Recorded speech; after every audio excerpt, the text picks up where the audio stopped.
सांगाल? काल भारताचे माजी पंतप्रधान मनमोहन सिंगजी यांचं निधन झालं. मी महाराष्ट्र प्रदेश काँग्रेस प्रदेश सरचिटणीस राजेश पावडे माझ्या वतीनं व आमच्या काँग्रेस पक्षाच्या महाराष्ट्र प्रदेशच्या वतीनं, नांदेड जिल्हा काँग्रेस कमिटीच्या वतीनं त्यांना शोकपूर्ण श्रद्धांजली वाहतो. कैलासवासी मनमोहन सिंग हे अर्थतज्ञ होते. त्यांनी भारतासाठी व तसेच सांगायचं म्हटलं तर नांदेड जिल्ह्यासाठी गुरुकागती या वेळेस जवळपास 2000चा निधी नांदेडला मिळवून दिला होता आणि नांदेडचा कायापालट झाला होता. पुन्हा एकदा मी काँग्रेस कमिटीच्या वतीनं व आमच्या सर्व काँग्रेस पक्षाच्या वतीनं त्यांना श्रद्धांजली अर्पण करतो.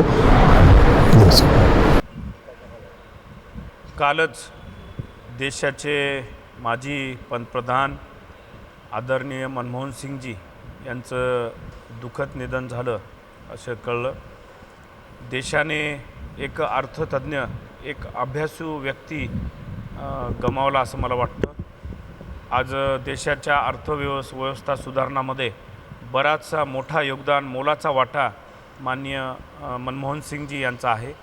त्याचबरोबर नांदेड शहराचा कायापालट करण्यामध्येही मोठा वाटा माननीय मनमोहन सिंग यांचा आहे.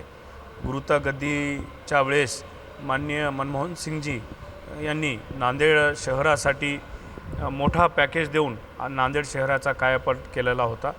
आज त्यांच्या जाण्याने निश्चितच एक अनुभवी नेता काँग्रेसनेही गमावलेला आहे. मी या प्रसंगी नांदेडचा खासदार म्हणून तसेच नांदेड जिल्ह्यातील तमाम काँग्रेस कार्यकर्त्यांच्या वतीने, काँग्रेस पार्टीच्या वतीने मी त्यांना भावपूर्ण श्रद्धांजली असे अर्पण करतो.